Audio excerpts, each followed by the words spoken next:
Good morning, everyone. It's good to see each one of you here with us this morning. For those of you who are joining us online or on our live stream, welcome. We are glad that you are here with us today as well. I hope you're enjoying this nice, cool October weekend. Isn't that great?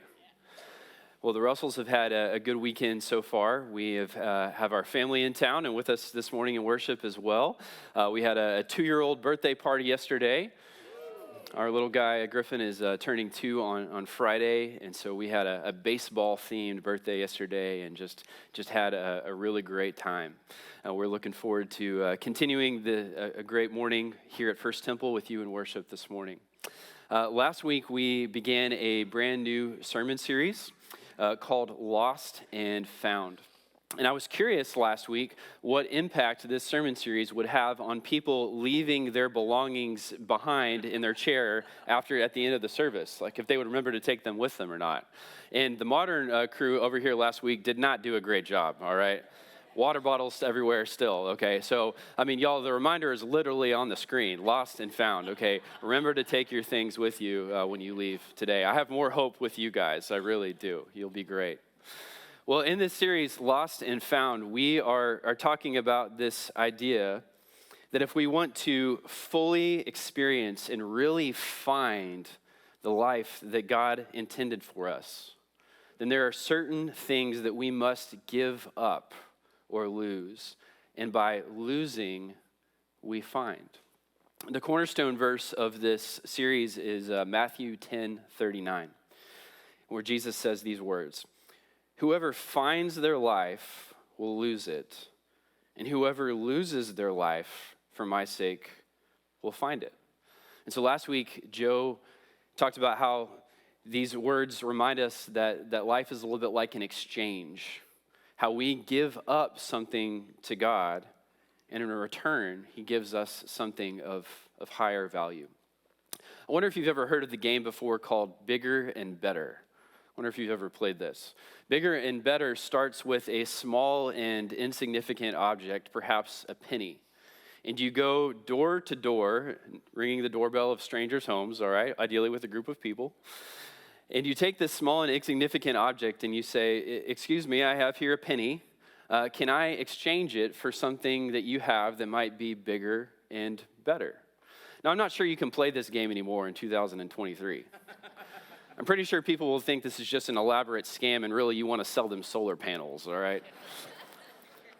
But back in my day, back in 2006, all right, when I was in high school, back in my day, we used to be able to play Bigger and Better, all right?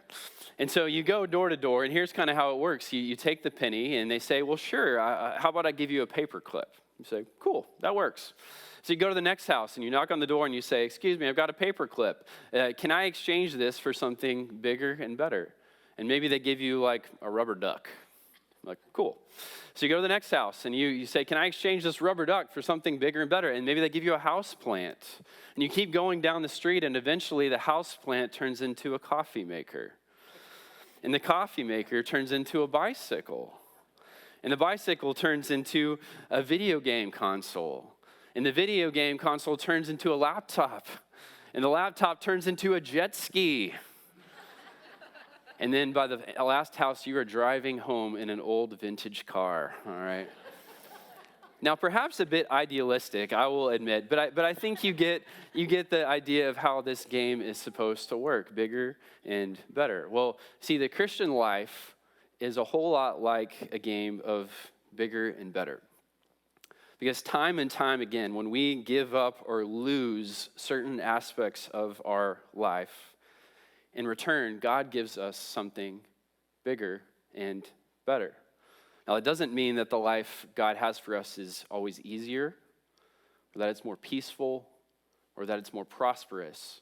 Very often, it is filled with hardship, suffering, pain, loss, even isolation. And yet, even still, the life that God gives us in return remains better. So each week in this series, we are taking a different aspect of life that God is inviting us to lose so that we can find something of greater value. And so today, we're going to talk about losing status. And we'll explore when we lose our status, what it is that God gives us in return. You know, humans, something about our nature, we just love to be in the spotlight. We're kind of like those bugs that just drift towards the light, right? You see, there's something about our nature that loves attention and praise. We love to be loved, love to be in the spotlight. And yet, as children of God, we already are fully loved. You say, we don't need to be in the spotlight to be loved. And so that's why Jesus asks us to give up our status and in return to find something even greater. Our passage today is Mark chapter 10. We're going to be reading verses 35 through 45. So you can follow along with me in your Bible or on our screen as we read together. We also have these scriptures in the First Temple app. You can follow along there. Mark chapter 10, beginning in verse 35. It reads, "Then James and John, the sons of Zebedee, came to Jesus. 'Teacher,' they said, 'we want you to do for us whatever we ask.'" It's pretty funny to me that they haven't even said what they want, and they're already asking Jesus to say yes before they even mention what it is. They want that blank check. Jesus is smarter than that. And so he asked, "What do you want me to do for you?" And they replied, "Let one of us sit at your right and the other at your left in glory." See, James and John are among the 12 disciples. They have spent, by this time, over 2 years of their life with Jesus. And so every day they would have been following him around. They've watched him up close. They've heard all of his teachings. They've seen him perform miracles. They've seen the amazing man that he was. They have the behind-the-scenes look. But they weren't just part of the 12. See, James and John were part of the inner three. Jesus had 3 disciples, Peter, James, and John, that he was especially close with, and he gave even closer access to. So, for example, 1 chapter ago in Mark chapter 9, Jesus took those 3, Peter, James, and John, up with him on top of a mountaintop. It's the scene that's often called the Transfiguration. And there they met Moses and Elijah, the 2 of the greatest figures from Scripture who represent the law and the prophets. And Jesus was transformed before their eyes. All of a sudden, he was wearing white, dazzling clothes, and a voice came out from heaven, and it said, "This is my son, listen to him." And it was a way of declaring that the law and the prophets, all of the scriptures are pointing to Jesus, that he is where the whole story is headed. And Peter and James and John, they got to see all of this. They got the special access that no one else got to see. And so by chapter 10, James and John are feeling pretty good about themselves. They've made it up to the top of the pecking order, all right? They have cemented their place at the top of the food chain. Almost. You see, but you can always be a little bit higher, right? And so James and John look forward to the future, and they know that Jesus is going to reign. And they imagine that Jesus will have someone at his right hand, and he'll have someone at his left hand. And they start to do the math, and they realize, wait, there's 3 of us here in the inner 3, Peter, James, and John, and only 2 spots to give. And so they realize that they need to beat Peter to the punch, that they need to act now before Peter claims one of those spots. Brothers scheming together behind the scenes. And so they come to Jesus and they make this request. They say, "Jesus, will you let one of us sit at your right hand and the other one at your left in your glory?" And when we hear that phrase, "in your glory," we might think that they're asking to be at Jesus' side in the next life. And yet that's not what's going on here. You see, at this point in the story, the disciples still don't really get what Jesus is doing. They have not grasped that their leader Jesus is going to die on the cross. They're imagining at this point that Jesus is going to ascend to become king, that the Romans are going to be overthrown, and that Jesus, the Messiah, will finally put Israel back on the map. So when they ask Jesus, "Let us sit at your left and your right in your glory," they're imagining an earthly kingdom where Israel is the new hottest item. And imagine that, being second and third in command in the biggest kingdom that you could ever imagine. Wow. Who wouldn't want it? You realize what James and John are doing right here, right? They're calling shotgun. They don't want to be stuck in the back seat, especially not in that middle seat, That's where Peter belongs. If they're going to do everything they can, the second that vehicle comes into sight, they call out shotgun. They want to claim that passenger seat. I don't really know if you can call shotgun in the kingdom of God. They're not really sure how it works, but they are sure going to try, all right? And yet look at how Jesus responds in verse 38. He says, "You don't know what you are asking." I love the bluntness of that, the blank stare there. Are you kidding, guys? Are you really trying to call it shotgun? You don't know what you are asking. And he says, "Can you drink the cup I drink or be baptized with the baptism that I am baptized with?" "We can," they answered. And Jesus said to them, "Well, you will drink the cup I drink and be baptized with the baptism I am baptized with, but to sit at my right or left is not for me to grant. These places belong to those for whom they have been prepared." So Jesus simply isn't having it. He says, "Y'all, my kingdom is not a restaurant. There's no call ahead seating. All right, there's no call in shotgun. First of all, it's not my call to make. And second, you just need to know that the path toward glory is actually going to be a path of suffering. So you really ought to stop and ask if this is what you really want." Well, this request starts to create friction and waves among the group of the disciples. We read about this in verse 41. The text tells us that when the other 10 disciples heard about this, they become indignant with James and John. So indignant. They were angry with James and John. You have to wonder if the reason is they were just jealous that they didn't think to ask first. And so Jesus realizes this is getting out of control. And people are fundamentally misunderstanding what we're doing here and what the kingdom is all about. And so he calls a team meeting. He says, "All right, everybody, circle around. We're going to talk. We need to talk through this." And here's what Jesus says to them, starting in verse 42. He says, "You know that those who are regarded as rulers of the Gentiles lord it over them, and their high officials exercise authority over them." So that's how it works in their world. "But not so with you.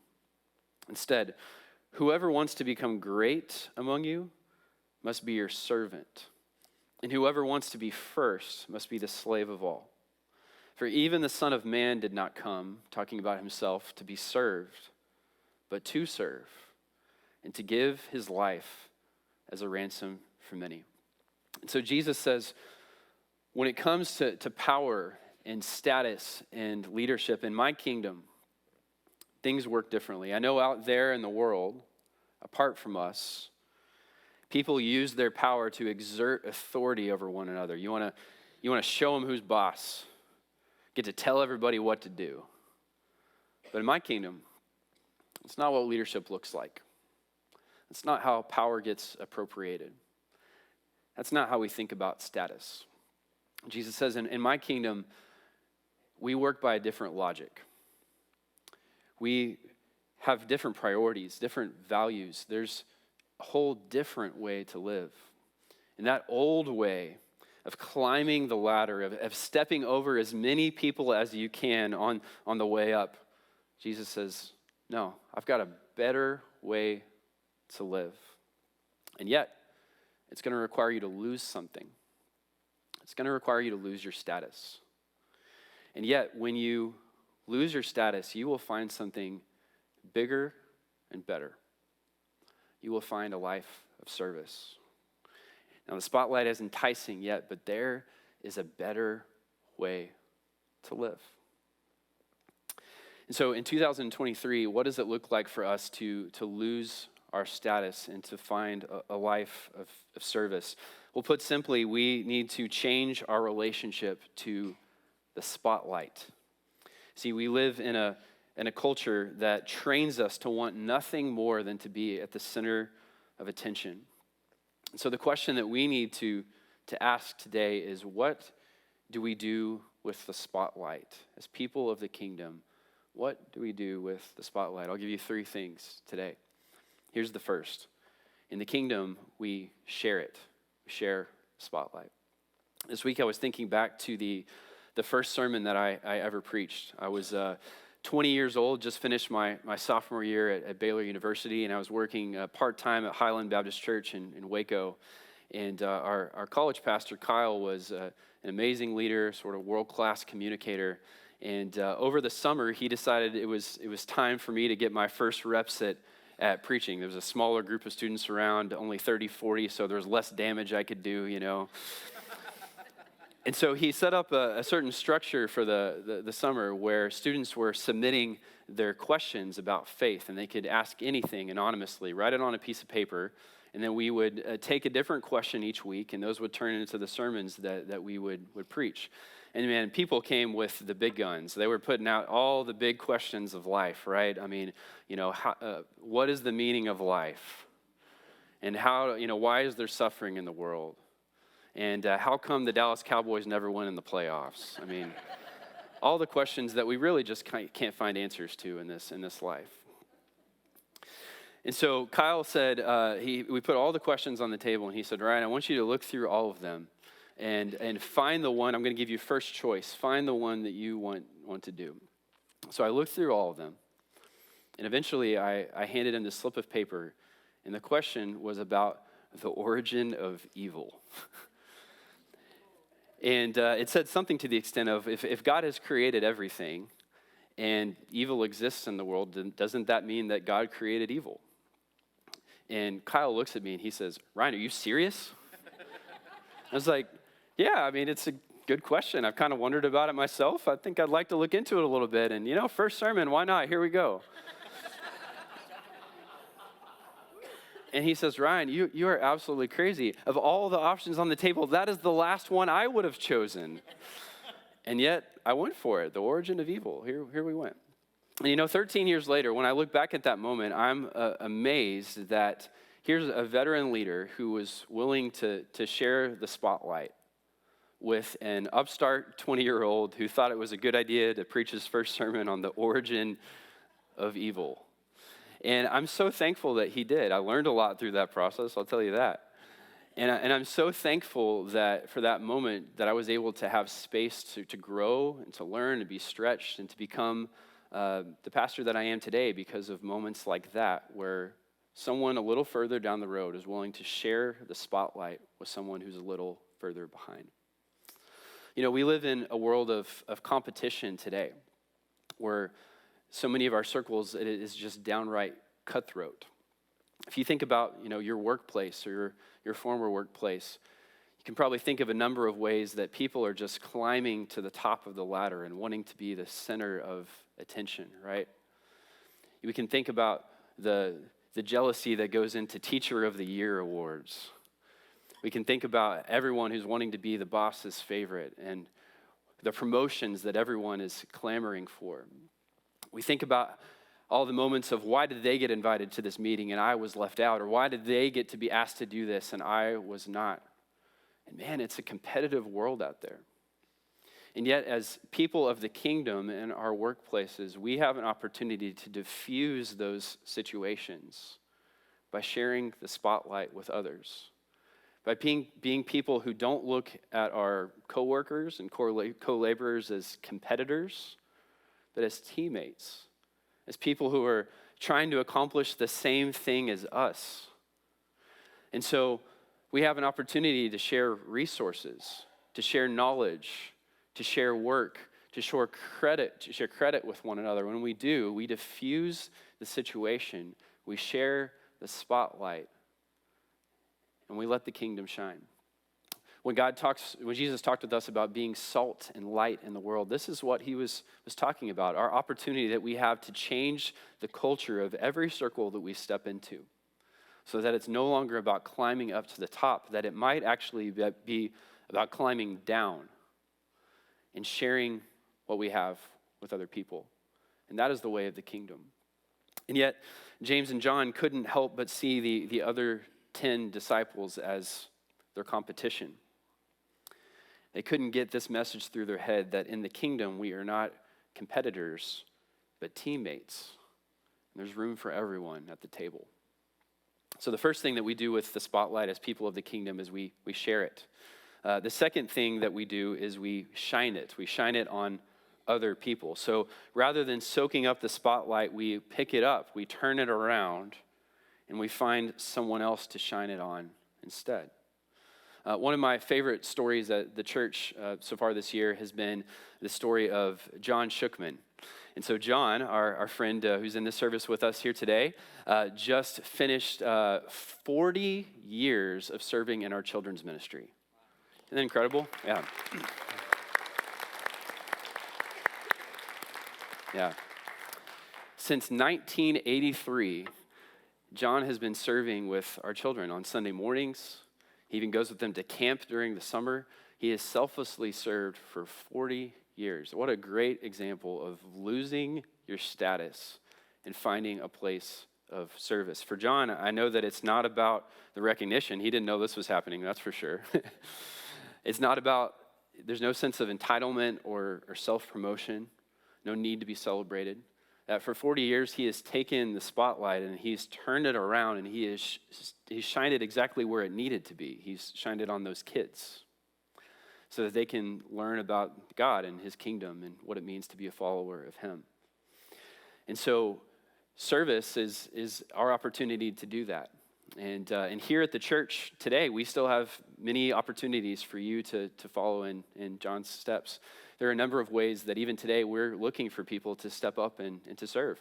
One of those ways is in our preschool area. We are so blessed that we have so many kids coming here to church. Isn't that a great problem to have? It's not a problem, right? It's just a blessing. And yet that means that we need people to work with them on a weekly basis. And so maybe you can do that once a month. Maybe you can do it more often. We would love that because those kids need attention and they need to be learning stories from the Bible and about their King. We also have opportunities to work here with technology. We're looking for people always to work in our sound booth back here or in our live stream booth or behind a camera. You don't need a technology degree or to be an expert or anything like that. If you have a basic competency level in technology, you'll be fine. We'll teach you the buttons to push. It'll be great, all right? We're also looking all the time for people to be greeters. There's too many days where our guests are having to let themselves in the door, okay? We need people to be standing there at the front and welcoming them and giving them a first impression of what this church is like. And so if you could see yourself doing any of those things, good news, we're not asking for a 40-year commitment, all right? You just need to start at the very beginning, and we'll see where it goes, right? And so if you could see yourself helping with preschool, technology, being a greeter, come talk to me after the service. I'll be right outside these doors, or find Cheryl or the volunteer at the Connection Point. We would love to talk with you about what that could look like at the level that you can do it, for the length that you can do it as well. Because serving in the church is the posture that we take to say, hey, it's actually not all about me.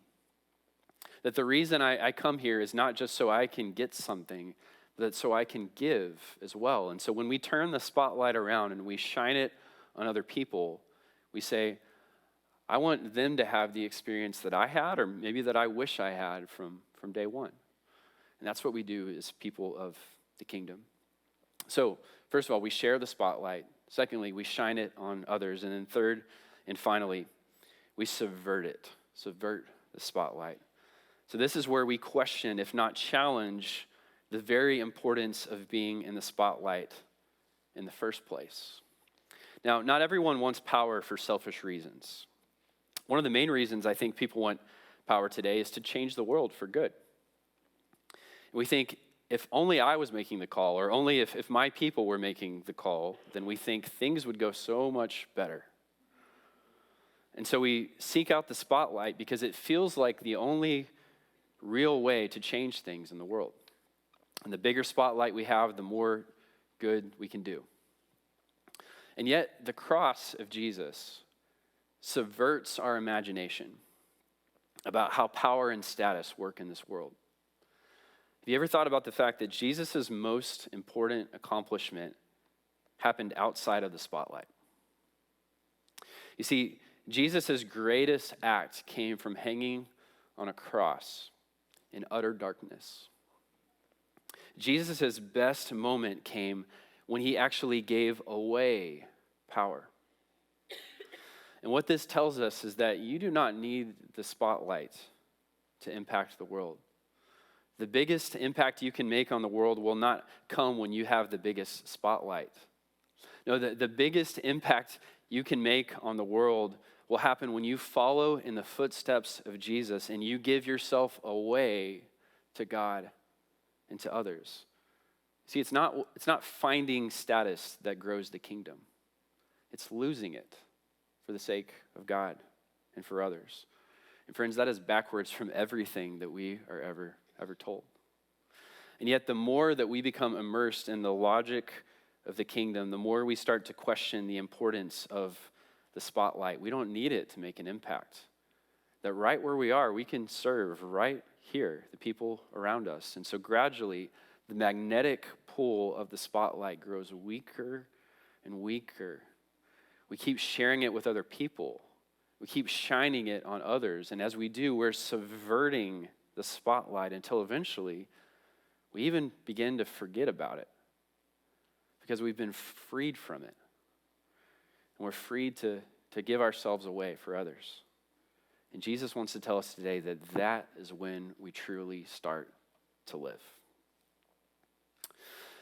Just a few months or maybe even weeks after James and John would ask Jesus to sit at his right and left hand, Jesus would invite them to come to what we now call the Last Supper.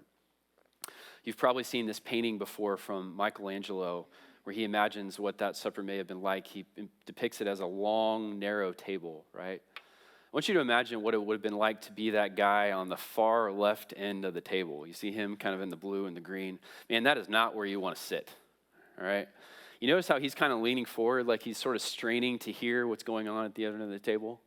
Everybody's, pointed away from him towards Jesus, towards the middle. When I see that guy, I think, man, no wonder James and John wanted to be in the spotlight. This guy can't hear anything. They want to be right there in the middle of the action, left and right hand. And yet it's interesting because we don't actually know that this is what the table looked like. And so different artists have taken different takes on the Last Supper. So take a look at this one instead. This one is the picture of Jesus dining with the disciples at a round table. See, at a round table, there's still someone at Jesus' left hand and his right. And yet now there's really no bad seat in the house, is there? That from every seat you can be seen, you can be heard. From every seat you can receive the love of Jesus. So you see, this is what James and John fundamentally misunderstood. Was that in the kingdom of God, there is no need to fight for the spotlight. There's room for everyone. And there's room for more. And so we have been freed to lose our status and to find a life of service. And when we do, we will find something bigger and better. As we close today, would you just bow your head with me? I'm going to give you about 60 seconds just to reflect on what we've heard today. Would you take just a moment? Would you let the Lord speak to you about your own life and your own situation? How perhaps your relationship with the spotlight needs to change? What is he calling you to do? Or how to think differently, how to act differently? What is the change that he's asking you to make? Take 60 seconds and reflect, and then we'll sing together.